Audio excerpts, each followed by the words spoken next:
Mr. Secretary, thank you so much for joining us. It's great to see you here. Thank you, Hadley. Great to see you again. Walk me through what you see is happening today with regards to coronavirus, because now we've got the EIA, the IEA, and OPEC as well downgrading their projections for the year. How worried are you about the picture for demand? Well, I think we're going to pay close attention to what's happening with the virus itself. We're still analyzing the not only the actual virus to learn more about it, but also the response to it.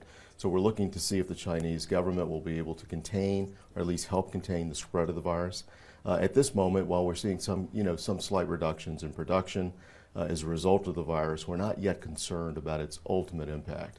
And Why? what I mean by, well, I think at this point in time, it's hard to understand. We have to put these things in context. So I was just reading a story on Bloomberg this morning, as a matter of fact, that suggested that 10,000 people died from the regular flu in the United States alone last year. So we have to put these things in context. That being said, it's very important that we understand the virus itself, its ability to spread, and we have to put together very, very tough measures to contain the virus. And if we do that effectively, then I think you'll see the markets bounce back and you'll see the economies continue to grow. Within that context, when you talk about waiting to see what happens next, OPEC was pretty hot on the button, if you will, at least in their technical meetings, to say, it's time to talk about even potentially more cuts. Is it too soon to do that in just an effort to stabilize prices? Yeah, I can't really speak for OPEC. I mean, their approach to the marketplace is just so fundamentally different than the United States. So I would expect that they'll continue to have their conversations. I'm not completely aware of their last meeting, if you will, if the exact results. I think we're still sort of trying to figure out what those results are. So I really can't speak to OPEC, but I can tell you in the United States, production is going to continue. Our own EIA is telling us that, while there may be some slight dip, if you will, in the production numbers, we still expect those numbers to continue well past 13 million barrels per day in 2020. And perhaps even higher in 2021. Well, the critics would potentially say there's so many factors, obviously, that you are very much aware of in terms of stabilizing the price and the market dynamics today that weren't potentially the case, I guess you could say, even a decade ago. But in terms of that OPEC push to potentially cut more and take more off of the market, some people would call that price gouging at a time when people in China are dying. The Russians don't even seem to be on board with that. Yeah.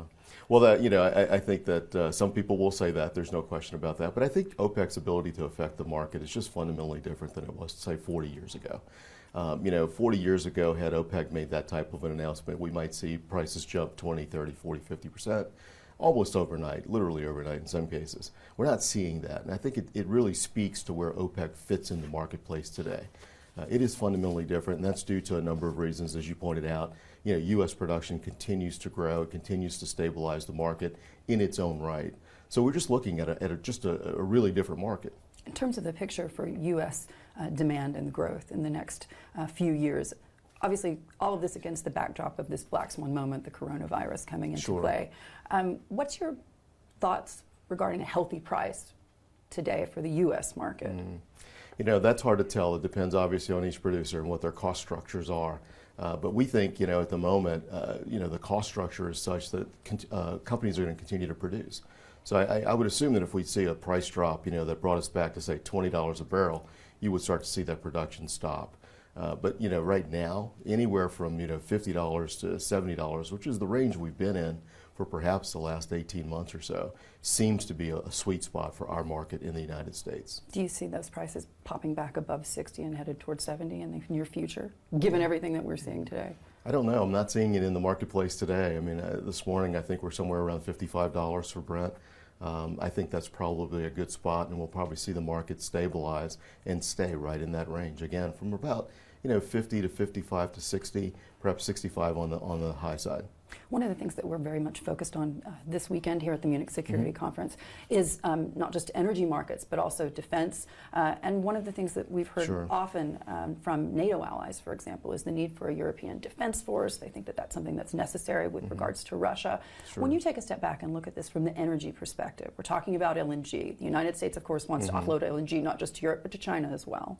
We're talking about Nord Stream 2. The president in December raising the specter of potential sanctions on that pipeline. Do you think that there's a disconnect between the Europeans wanting a defense force to protect themselves against perhaps Russian aggression, and at the same time saying there should be no inhibitors to continue to importing Russian LNG. Is there a disconnect there in your mind? Well, I think it's a fair argument to suggest that there is. We have argued for quite some time that energy security is national security. The two go hand in hand, and that's why we've continued to argue for a diversity of supply and a diversity of suppliers of energy all throughout Europe. I was just down in Portugal. We looked at a beautiful port there that could serve as a gateway for not only U.S. LNG, but any LNG to come into the southern part of Europe. It's important, however, that countries, build out infrastructure. That's what we're really lacking in the market today is infrastructure. So we need a mid-cap pipeline, for instance, that runs from Portugal through the Pyrenees into southern Europe that allows this diversity of supply to come into Europe. If we are able to convince the Europeans, or if the Europeans are able to convince themselves that this is an important project, then you will begin to see true security for all of Europe. So rather than increasing the military hardware along certain Eastern European borders, potentially using natural gas as the weapon? Sure. I think as long as you can protect your economy, as long as you can protect your energy supplies, your defense needs, I think by extension, are reduced.